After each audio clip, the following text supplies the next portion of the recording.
চোর প্রধানমন্ত্রী, যার পুরা পরিবার ছিল চোর, সে সারা দেশে বলে বেড়াতো এতিমের টাকা নাকি খালেদা জিয়া আত্মসাৎ করেছে।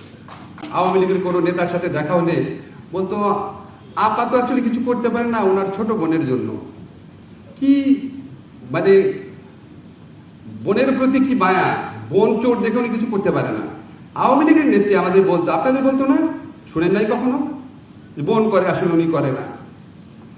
আমরা বিভিন্ন জায়গায় আড্ডায় শুনতাম শেখ হাসিনার ক্যাশিয়ার কি, রেহানার ক্যাশিয়ার কি, সালমান কার ক্যাশিয়ার, জয়ের টাকা কার মাধ্যমে যায়, পলক কার টাকা রাখে।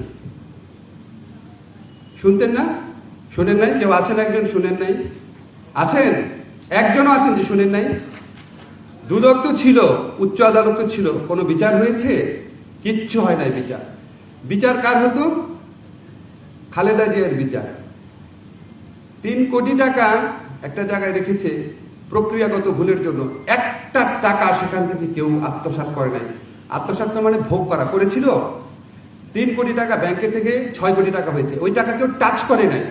সেই জন্য 3 বারের সাবেক প্রধানমন্ত্রীকে 10 বছরের জেল দিয়ে দিয়েছে এই দেশের দুদক বিচার বিভাগ মিলে।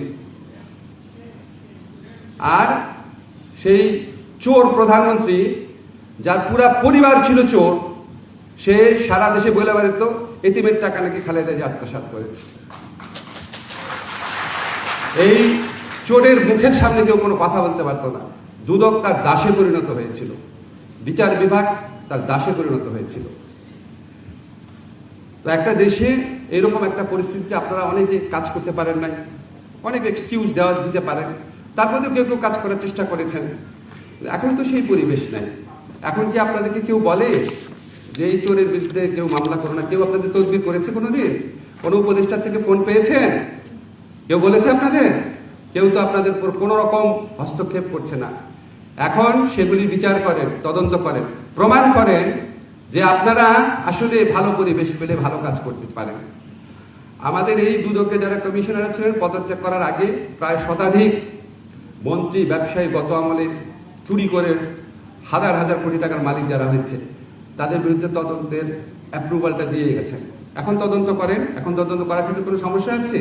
করে আপনারা দেখান যে আপনাদের হৃদয়ও ওইরকম ওদের দ্বারা পলিউটেড হয় নাই, ভালো পরিবেশ পেলে আপনারা কাজ করতে পারেন। এটা দেখান।